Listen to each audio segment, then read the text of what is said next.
cuestiones de nivelación, volver a repasar los conceptos de selección, de prescripción, volver a repasar el proceso de terapéutica razonada, volver a entender y repasar ese artículo que habla sobre problemas en el proceso terapéutico y errores y fallas de prescripción, porque exactamente eso es lo que muchísimos de ustedes cometieron el día de hoy. Y tengan en cuenta de que afortunadamente al pobre tipo le han mandado sumatriptán cuando no necesitaba, ¿sí? Tengan en cuenta que por suerte solamente fue en virtual, fue escrito, no existe el señor. ¿Y qué va a pasar si es que ese era vivo y ustedes eran los internos a cargo o ustedes eran los médicos rurales o ya los doctorcitos generales en su consultorio privado? ¿No han pensado en esto? Haberse equivocado en los esquemas de dosificación, haberse equivocado en el tipo de tratamiento que le vas a dar a una cefalea tensional, aunque le hayas diagnosticado de eso, es que esto es lo bestial con ustedes, aunque le hayas diagnosticado, le hayas atinado al diagnóstico, es otra cosa, tienen que pensar qué significa, las consecuencias verdaderas. No es solamente me equivoqué, no, ya no están en primer año de medicina, están en tercer año. No pueden quedarse con el me equivoqué, no importa, no, piensen en la consecuencia.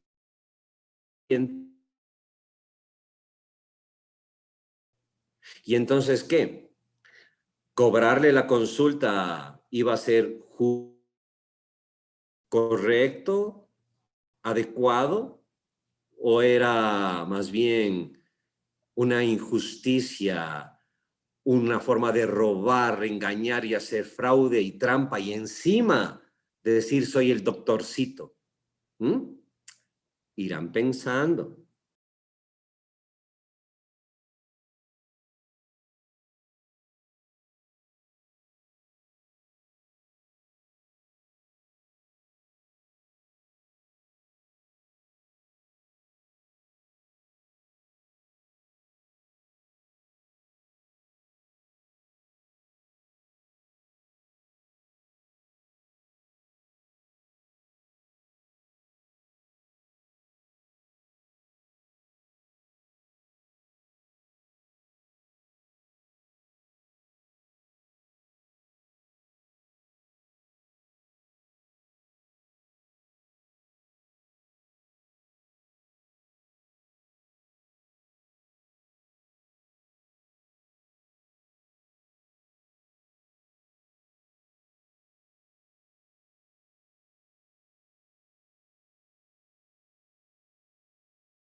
Del bronquio, el cartílago forma la mayor cantidad y el músculo de Reinseinsen apenas es esto.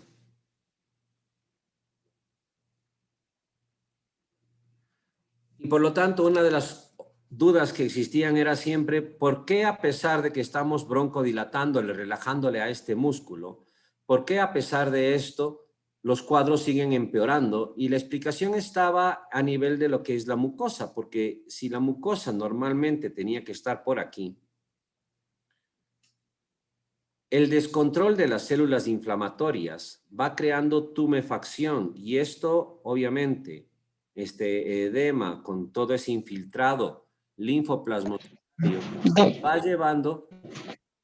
Disculpe que le moleste, no está grabando. Ah, muchas gracias.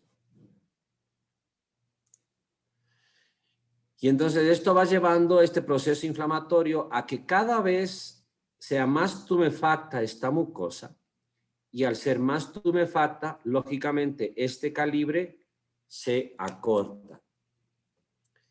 Y esto es lo que va a determinar a la larga la escalada de fármacos que se pueden llegar a utilizar y las mejores opciones. Y entonces, aunque repito lo que estaba dibujando antes, pero ahora con esto, y entonces, aunque tenemos nosotros que sí existe un perfil de hiperreactividad bronquial e incluso hay una secuencia temporal en algunos pacientes, empiezan con rinitis alérgica, hacen dermatitis atópica y te hacen asma muchas veces desde niños, te van haciendo este tipo, van cambiando de edades, empiezan con dermatitis atópica, luego se hacen riníticos, luego se hacen asmáticos. Pero aunque existe esto, y obviamente hay un papel de los alergenos sobre los mastocitos que liberan histamina que mirábamos ayer, no solamente es esto, también se liberan otras citocinas que ponen el resto de la maquinaria de los glóbulos blancos que ustedes vienen en inmunología, hasta que llega obviamente a haber un descontrol completo a nivel de la mucosa. Y este descontrol a nivel de la mucosa es lo que va a llevar a la complicación. Y entonces, a la larga, lo que tenemos es que esto va a estar condicionando dos cuestiones. Cuando tenemos contracción exclusiva del músculo, cuando solamente hay una contracción del mismo y hay un broncoespasmo, no necesariamente estamos con el cuadro completamente crónico. Así que hablamos de un cuadro agudo, un broncoespasmo agudo o un asma aguda. Pero en cambio, cuando ya tenemos esto de aquí y este diámetro comienza a estar cada vez menor, lo que tenemos es netamente un problema inflamatorio. Y por lo tanto, la base del tratamiento termina siendo controlar este proceso de desregulación en la respuesta inflamatoria. Y para controlar este proceso en la respuesta inflamatoria, utilizamos antiinflamatorios. ¿Qué antiinflamatorios? Los que mencionamos de alguna ocasión en la unidad anterior, los corticosteroides. Esos van a ser de entrada los principales. Así que no hay ningún misterio en el asma. En el asma crónica, la base del tratamiento va a estar dada por corticosteroides. No hay nada que inventarse. Esto es así, punto. ¿Ok? A partir de los estudios de los años 80, cuando supimos justamente que el problema era netamente inflamatorio. Pero en cambio, si tenemos un broncoespasmo concreto, puntual, y esto puede significar que el paciente tiene asma aguda o ya tiene asma crónica, pero hace agudizaciones, el papel principal va a ser broncodilatar.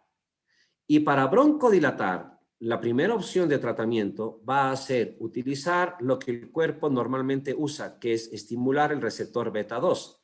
Este es estimulado por adrenalina o por noradrenalina. Por lo tanto, lo que utilizaremos son alternativas que vieron el semestre pasado, los agonistas beta 2 adrenérgicos. Y de estos, el primero que se puede utilizar por vía de nebulización es la propia adrenalina. Pero no es cualquier adrenalina, no va a ser cualquier adrenalina, va a ser la adrenalina llamada racémica. No es la adrenalina de administración parenteral como inyección subcutánea para un shock anafiláctico. No, es en solución, es una solución que se llama de adrenalina racémica, que está formulada específicamente ¿para qué? Para permitir su casi pulverización en microgotas para poder ser administrada por vía inhalatoria. ¿Estamos? Bien. Dicho esto, pues entonces vamos con el asunto ya de asma. Había dejado un repaso en el aula para hablar de volúmenes y capacidades pulmonares, porque los parámetros de severidad y de evolución y monitoreo con espirometría están basados justamente en el volumen expiratorio forzado en el primer segundo, o bien están basados en el flujo expiratorio, en el pico expiratorio forzado, en el PIF. Y esto también te sirve para gradar la severidad que pueden tener los cuadros. Recordar que el asma es una patología obstructiva. Es obstructiva, no es restrictiva. El paciente puede meter aire. Recuerden que la inspiración es activa, tiene papel muscular, pero la expiración era pasiva, depende de la elastancia y el rebote pulmonar. El paciente, obviamente, que tiene un broncoespasmo, tiene dificultad para sacar el aire. Por eso es obstructiva. Mete el aire, no puede sacar. Y como no puede sacar y cambia su ventilación, comienza a tener la sensación desagradable de necesitar respirar. En otras palabras, desarrolla disnea. Y obviamente esto les lleva a tener un ritmo más agitado. Y mientras más, el reflejo ¿cuál es? Querer meter más aire. Y mientras más aire mete, más se hiperinsufla, menos puede ventilar. Por eso está en que el manejo de campo, si tuvieras un paciente ahí cuando estás llegando con la ambulancia, o si quieres en el consultorio, o incluso en emergencias, hasta hacer los procesos iniciales de asma aguda, que ya he dicho que en el asma aguda vamos a broncodilatar, en el asma crónica controlar la inflamación, pero hasta hacer esto, en ese cuadro agudo, hay que ayudarle, hay que guiarle y calmarle, hay que calmarle y ayudarle a respirar. ¿Para qué? Para que no se asuste, porque está asustado, porque piensa que se va a asfixiar. Nosotros, los médicos, sabemos que va a tener oxígeno para 7 tazas de ventilación alveolar. Entonces, nosotros podemos ayudarle para que vaya haciendo esfuerzo para botar un poco más de aire, una expiración más larga, y que respire no muy profundo, sino que intentemos priorizar la expiración, con respiraciones lentas y calmadas. Esto le va a ir ayudando, le va a ir calmando, porque de lo contrario se va a hiperinsuflar y va a ser una desgracia. Todo va a depender de qué, de la severidad con la que llegue al hospital, ¿no? Bueno, cuando tenemos que administrar un fármaco para el asma, ¿ok? Independientemente de cuál sea este, tenemos claro que priorizar una especificidad del efecto. Para poder tener mayor especificidad del efecto, tenemos que cambiar la vía de administración, porque los fármacos no son inteligentes para irse a un lugar en concreto. Aquí estamos viendo que para asma aguda nos interesa broncodilatar, y eso es el músculo de Reinsensen a nivel bronquial. Y para controlar la inflamación es a nivel de la mucosa bronquial. Entonces hay que priorizar vía inhalatoria. Y en este sentido, tenemos justamente lo que se denominan los inhaladores. Estos inhaladores lo que hacen es liberar el fármaco que está en forma sólida. Ojo, y tienen una técnica concreta, especial para la administración. No es un líquido, no es un aire, es un polvo que está en aire comprimido, y por lo tanto, cada vez que comprimes, el aire comprimido lo empuja y sale una nube del polvo del soluto. ¿Ok? Está polvo sólido, pulverizado. Y cada vez que lo presionas, suena puff. Y como suena puff, en los esquemas terapéuticos anglosajones te ponen así: 1 o 2 puffs en el día, o 1 o 2 puffs cada 12 horas. Nosotros no usamos la palabra puff, nosotros decimos inhalación. ¿Ok? Pero que no, para que le entiendan por qué en los artículos suele decirse puff, es porque esa pendejada cuando aplasta suena puff. ¿Ok? Tiene una técnica concreta que vale la pena que acaben de revisar en lo que es la guía de la buena prescripción en los anexos, porque tienes que enseñarle, instruirle bien al paciente a utilizarlo. Tienes que enseñarle tú. En los niños es complicado que la técnica se cumpla adecuadamente, y por eso en ellos utilizamos estos dispositivos que se denominan cámaras espaciadoras. Estas cámaras espaciadoras permiten que el inhalador deposite la nube del soluto a nivel de la cámara y el niño realice 7 ventilaciones para poder ya tener el fármaco en su vía aérea. Por otra parte, está lo que conocemos los nebulizadores. Los nebulizadores son otro tipo de implementos que lo que hacen es crear una neblina, pulverizan a un líquido. Ese líquido es justamente solución salina más añadida que el broncodilatador, que bien es adrenalina racémica o a algún agonista que estudiaron el semestre pasado como salbutamol para nebulización específicamente. Estos nebulizadores existen también en formas para domicilio, que son muy fáciles de aplicar, incluso algunas pediátricas, porque como tienes que estar respirando hasta que toda la solución se acabe, pues le dices, oye, esto es medio desagradable, este aparato de acá, al niño le dices, ven, este es del osito, dale un besito, y entonces ya es más sencillo posiblemente hacer la terapia, ¿ok? Van a quedar en el aula videos, ya están liberados videos del uso y la aplicación de los inhaladores, los nebulizadores y también las aerocámaras. Vale la pena que los miren. Hay muchas veces pasan metidos en el hospital, en el servicio de neumología, salen de ahí, cuando se topan conmigo en un semestre más alto, no tienen idea de cómo hacer una nebulización. Yo digo, ahí está la famosa práctica médica. ¿Para qué tanto en el servicio médico presentando casos clínicos y nunca les enseñó a nadie a hacer una nebulización? ¿Ok? Que es lo que necesitas como médico rural. Pero bueno. Vamos por acá, ahora sí, a mirar las alternativas. Pensemos en asma aguda, broncoespasmo agudo, todavía el paciente no hace asma crónica o es un paciente con asma crónica con una reagudización. ¿Qué es lo que tenemos que hacer? Broncodilatar. ¿Cómo broncodilatamos? Pues bueno, hay algunas rutas. Para empezar, ya he dicho que lo primero que podríamos hacer es estimularle al receptor beta 2. Si estimulamos el receptor beta 2, como está vinculado con proteína GS, aumenta el AMP cíclico. El AMP cíclico interfiere con la calmodulina y eso lleva a broncodilatación. Otra opción es evitar que se destruya el AMP cíclico. Eso significa usar algo que inhiba a la fosfodiesterasa. Entre estos inhibidores se encuentran las llamadas xantinas. De estas, un fármaco es la teofilina. Y entonces, si inhibimos la fosfodiesterasa, no se biodegrada hacia monofosfato y aumenta el AMP cíclico, bloquea la calmodulina y broncodilata. Otra opción es modificar y modular sobre los receptores de adenosina, modificas el flujo de iones de potasio y también broncodilatas. O, debido a que la noradrenalina se encarga de broncodilatar y la acetilcolina, en cambio, está vinculada con receptor muscarínico tipo 3 con proteína GQ, que lleva trifosfato inositol y calcio y produce, por lo tanto, la contracción del músculo liso, la otra opción es antagonizar, bloquearle al receptor muscarínico tipo 3 para que no funcione acetilcolina, con antagonistas colinérgicos. No pensar en atropina, pensar mejor en bromuro de ipratropio, por ejemplo, que se estudió el semestre pasado también. Vamos a revisar estas opciones. Antes de pasar, insisto, para el asma aguda y para la reagudización de una crónica, beta agonistas va a ser el primer fármaco y entre estos la propia adrenalina racémica.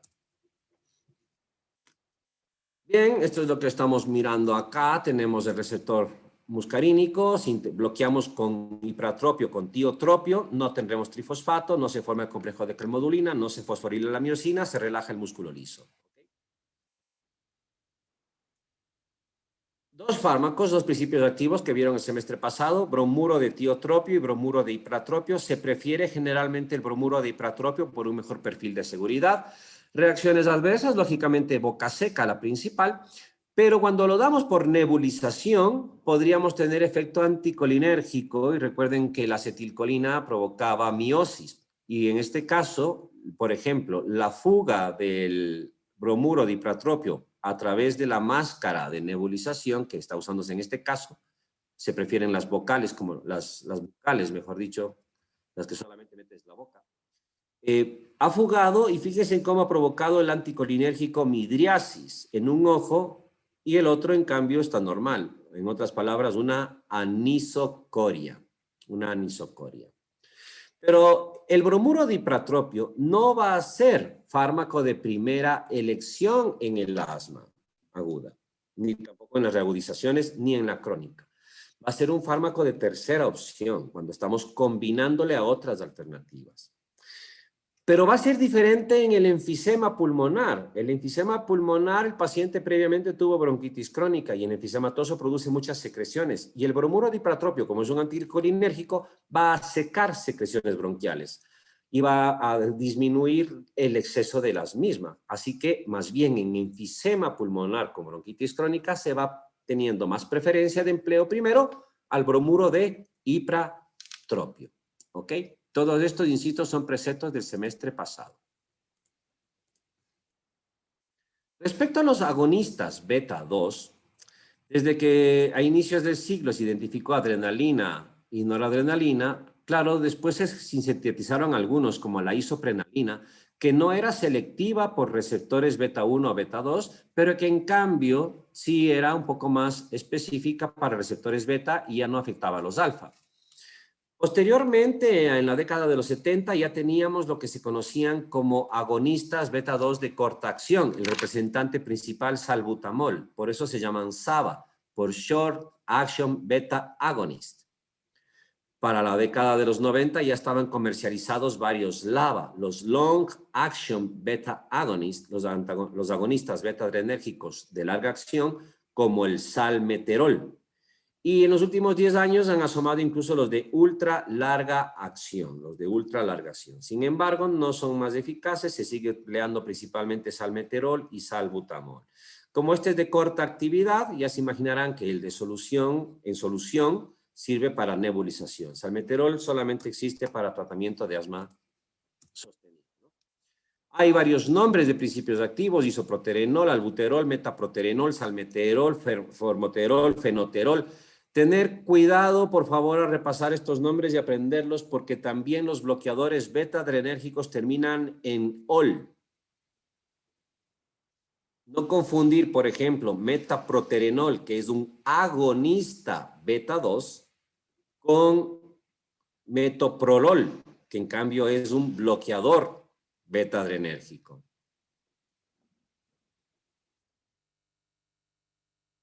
La selectividad puede ser un fenómeno importante. El isoproterenol o isoprenalina no es selectivo ni beta 1 ni beta 2.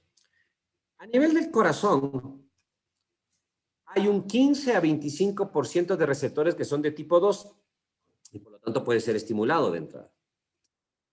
Por eso está en que tampoco no es que preferimos la vía oral para los agonistas beta 2, preferimos darlos inhalatorios. Pero incluso si fueran orales o inhalatorios, podría llegar a haber un estímulo a nivel cardíaco.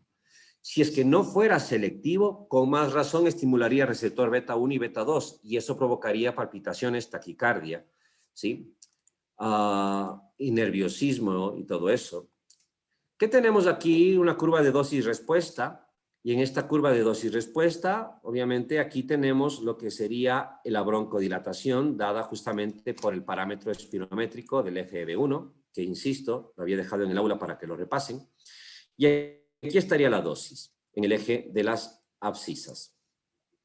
Y vemos que cuando vas aumentando la dosificación, cuando vas aumentando la dosis de la isoprenalina, van aumentando esta primera línea que tiene que ver con la broncodilatación. Pero como no es selectivo, también por efecto colateral aumentará la frecuencia cardíaca. Pero en cambio, otro fármaco, como el albuterol, que ya es selectivo beta 2, vas dando las dosificaciones y vas provocando la broncodilatación y solamente después logras llegar a una concentración, a una dosificación, incluso por vía inhalatoria, ojo, en el cual comienzas a tener este efecto colateral en la otra biofase para aumentar la frecuencia cardíaca. Esto recuerden, por lo tanto, el concepto que alguna vez mencionamos en la unidad anterior, de que la selectividad es un asunto dosis dependiente. A dosis plenas se pierde mucho de lo que es la selectividad.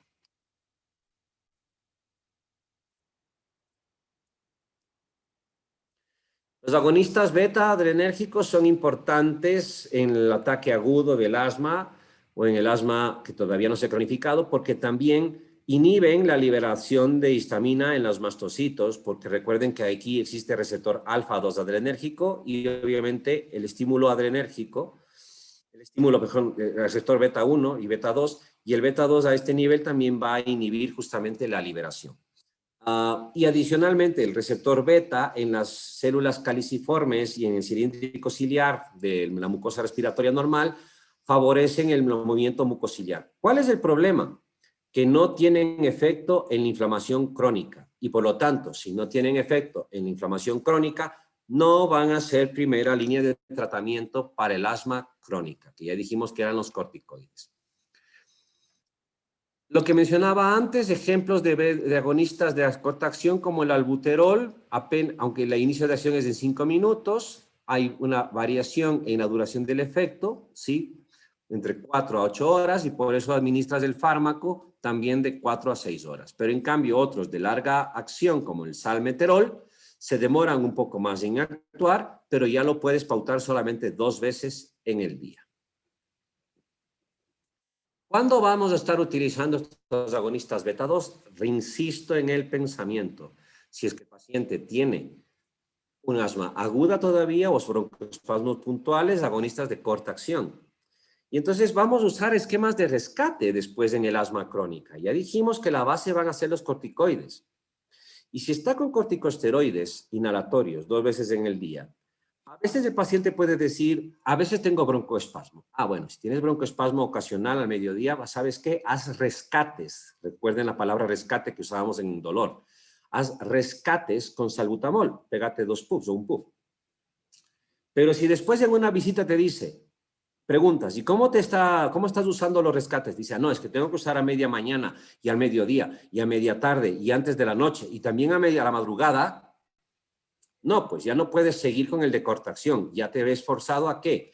A incorporarlo en la terapia. Y por eso vas a terminar utilizando el corticosteroide juntamente con un agonista beta 2 de larga duración. ¿Ok? Con eso, y obviamente para nebulizaciones, para el asma aguda. Y luego está el asunto de los derivados de las santinas. Hay 3 derivados de las santinas, cafeína, teofilina, teobromina. La cafeína es la trimetilsantina, la teofilina es la dimetilsantina. Esta teofilina ya hemos dicho justamente que lo que va a hacer es favorecer que no se degrade el AMP cíclico y con eso bloquea calmodulina y se mantenga la broncorelajación. Y adicionalmente interferir con receptores de adenosina. Pero hay que tener en cuenta que no se da por vía inhalatoria, se da por vía oral o por vía intravenosa la aminofilina. Y el fármaco no es inteligente y puede llegar a estimular sistema nervioso central, provocando, por ejemplo, ansiedad, provocando temblor, puede estimular el corazón dando ino y cronotropismo positivos, o como cualquier santina, como la cafeína, estimular el ácido clorhídrico e incluso la diuresis. ¿Estamos claros hasta aquí? Bien. Aún tengo tiempo de sesión, pero no me quiero quedar colgado antes de las 5 de la tarde, entonces prefiero que de una vez hagamos pausa antes de ver las opciones que son para el manejo del asma crónica. Por favor, me ayudan con una reconexión inmediata.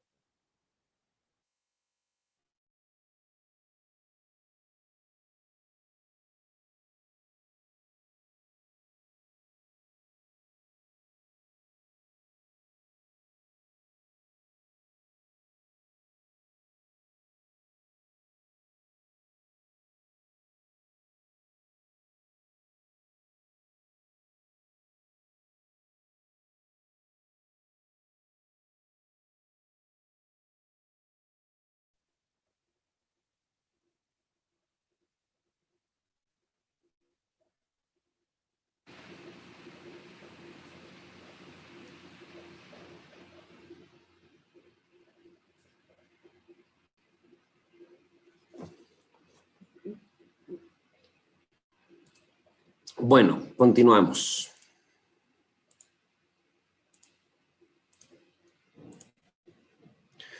¿Qué es lo que ocurre después para lo que es el manejo del asma crónica?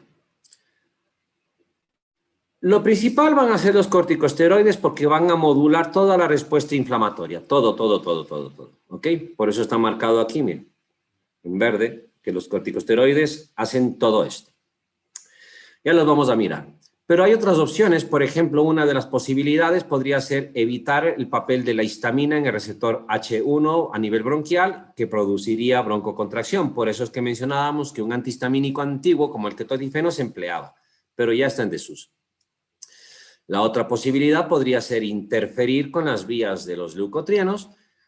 Y obviamente tenemos otra cuestión que es utilizar estabilizadores de la membrana de los mastocitos, evitar que se degranulen y que liberen histamina.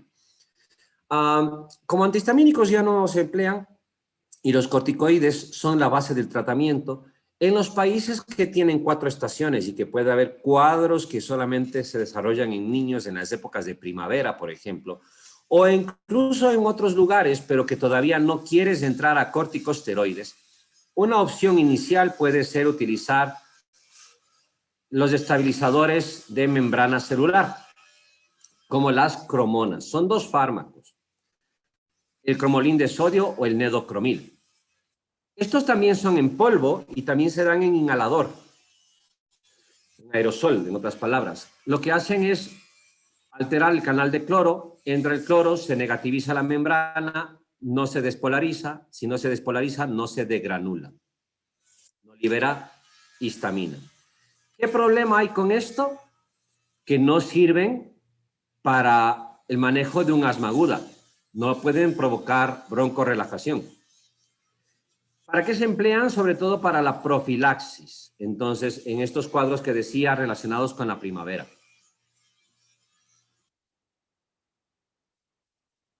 Qué barbaridad. Yo estoy sordo con estos tipos de acá. Yo no sé si les llega a ustedes el sonido, espero que no. Me alegra, pero tienen las sierras eléctricas ahí prendidas y la verdad es que es insoportable y no tengo dónde esconderme. Espero que no les moleste, pero en cambio a mí sí me taladra el oído. Sigamos. La base del tratamiento, sin embargo, van a ser los corticosteroides. Estos corticosteroides, recuerden que estudiaron el semestre pasado y actúan a nivel nuclear haciendo una modificación genómica. Esta modificación, el control genómico, lleva a que se deriven los procesos antiinflamatorios que poseen. Y en lo que es el sistema inmunológico, esto implica algunas cosas, porque, por ejemplo, claro que van a llevar a que haya menos activación de macrófagos o de los eosinófilos o de los linfocitos T. Pero como es el control genómico, por ejemplo, la inhibición de las prostaglandinas o de los leucotrienos o incluso, como se llama, de la anexina, depende porque median que se disminuya la síntesis de los mediadores. Entonces, si disminuyen la síntesis, por ejemplo, de ciclooxigenasa y de lipoxigenasa, no tienes ni prostaglandinas ni leucotrienos. Adicionalmente, disminuyen la mitosis de los linfocitos y por lo tanto disminuye también la presentación de los antígenos. Y obviamente van a terminar modificando mucho lo que es a la larga todo este circuito.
No es sencilla. Tienes que enseñarle tú, médico, no mandarle a que lea la instrucción o googlee. Pero entonces, entre las instrucciones que se tiene que dar entre la información al paciente está el hecho de que después de hacer los puffs, haga enjuague de la boca. Tiene que enjuagarla y escupir. ¿Para qué? Para barrer el excedente del fármaco. Es importante barrer el excedente del fármaco para evitar una inmunosupresión que te va a dar sobreinfección por cándida. ¿Ok? Una reacción adversa por mecanismo de efecto secundario. Cuando no ha respondido el paciente al corticoide inhalatorio, vas a combinarlo con un agonista beta 2 o incluso con un tercer fármaco que sería un anticolinérgico. Y después podrías llegar en algún momento al final de la escalada de manejo a necesitar de pronto corticoide oral. Y obviamente el corticoide oral va a ir con todos los efectos indeseados que estudiaron el semestre pasado de los corticosteroides, y entre estos, obviamente, la posibilidad de síndrome de Cushing. El otro que vamos a tener es alteración en el crecimiento. Y aunque existe confirmada la alteración en el crecimiento en los niños tratados con asma durante muchos años, tratados por asma, con corticoides sistémicos orales, el efecto es mínimo cuando son inhalatorios. Así que no hay que tener miedo de darle corticosteroides inhalados a los niños pensando que no va a crecer. Esta es la razón por la cual muchos médicos creen que tienen que utilizar primero antagonistas de los leucotrienos porque les preocupa el crecimiento. No es verdad. Y además siempre será preferible niño pequeño a niño muerto. Y el asma mata por asfixia o bien por sobredosis de un agonista beta 2 por infarto. No hay problema, ¿sí? Luego tenemos esta otra ruta de acá que tiene que ver con los leucotrienos. Y aquí hay dos posibilidades. La una, bloquear el receptor de los leucotrienos, para lo cual usaríamos antagonistas del receptor de los leucotrienos. O la otra, evitar que se sinteticen leucotrienos, en cuyo caso estaríamos hablando de inhibidores de la lipooxigenasa. La lipooxigenasa, recuerden, es la que sintetiza leucotrienos. Los antagonistas de los leucotrienos, los bloqueadores del receptor, fármacos como el Zafirlukast y el Montelukast. De los inhibidores de la lipooxigenasa, el Sileutón. Son fármacos en cambio de administración por vía oral. Los leucotrienos C4, D4 y E4 son los que actúan justamente en el receptor a nivel bronquial, pero podemos bloquearlos. La otra ruta está aquí, en inhibir a la lipooxigenasa y que no se formen leucotrienos. Sin embargo, si se ponen a pensar, esto no modula a los mastocitos, esto no afecta a los linfocitos T presentadores de antígenos, etc. Entonces, el sistema de control es menor. ¿Qué hacen los leucotrienos a nivel bronquial? Recuerden, a nivel del bronquio, producen broncoespasmo y aumento de secreciones bronquiales. Y en cambio, los leucocitos producen migración leucocitaria. Por eso está en que disminuirlos, en algo colabora al control. Sin embargo, a largo plazo no son mejores que los corticosteroides. Aquí tenemos el ensayo clínico principal de 200 microgramos 2 veces al día de beclometasona contra 10 microgramos 2 veces al día de Montelukast. Y aquí tenemos como medida de respuesta el pico expiratorio forzado y aquí los días de tratamiento. Y vemos que en los primeros días es verdad. En los primeros días hay más broncodilatación con Montelukast. Sin embargo, conforme pasa el tiempo y los días de tratamiento, el efecto más amplio inmunomodulador de los corticosteroides lleva a que tengan una mejor respuesta y un mejor sostenimiento en el tiempo. Por eso son la primera línea de tratamiento. Adicionalmente, aunque existen reacciones adversas generalmente menores con antagonistas o con inhibidores de lipooxigenasa, sí están descritos procesos de transaminasas elevadas e incluso una reacción idiosincrática no previsible grave a nivel hepático con Montelukast, que es el síndrome de Churg-Strauss. Así que no deberían ser la primera línea de tratamiento, ni por eficacia ni por seguridad relativa. ¿ok? Son más eficaces los corticosteroides inhalatorios. También se habla de la pauta de conveniencia, que son orales y es más fácil meterle la pastilla en la boca al niño en vez de tener que darle inhalador, pero puede usar cámara espaciadora, ojo. ¿Cuándo podrías usar un antagonista de los glucotrienos? Por ejemplo, en las etapas finales, cuando ya no quieres, ya no quieres tener que meterte a corticoide oral. Ya has pasado a la dosis más alta del corticoide inhalatorio e incluso digamos que hasta has estado ya metiéndole agonista beta 2 y anticolinérgico. O sea, ya no quieres irte al oral. Ahí podría tener lugar un Montelukast. También están aprobados para la rinitis alérgica, pero también ahí no deberían ser de primera opción. Luego tenemos otro fármaco que es el roflumilast, perdón. Este es un inhibidor específico de la fosfodiesterasa tipo 4, no como las santinas que eran inespecíficas, pero no se usa en asma, es exclusivamente para la enfermedad pulmonar obstructiva crónica tipo enfisema y bronquitis. Y por último tenemos al omalizumab. Cada vez que vean MAV, recuerden que dice, esto es MAV, es monoclonal antibody, anticuerpo monoclonal. Este es un anticuerpo contra la inmunoglobulina E y por lo tanto se utiliza en el asma eosinofílica, o sea, la alérgica, la que realmente es netamente de origen alérgico y en estado severo. Y aquí tenemos la escalada de manejo. Lo primero es control del medio ambiente y de los desencadenantes y los posibles alergenos con educación al paciente. Después podemos empezar a utilizar a demanda, cuando el paciente aún no tiene asma crónica, broncodilatadores de corta acción, en otras palabras, salbutamol. Y después tenemos, cuando ya está con asma crónica, como primera línea de tratamiento, a los corticosteroides inhalatorios. Cuando no es suficiente, combinamos al corticoide inhalatorio con un agonista beta 2 de larga acción como el salmeterol. Después podríamos a estos dos añadirles bromuro dipratropio como anticolinérgico.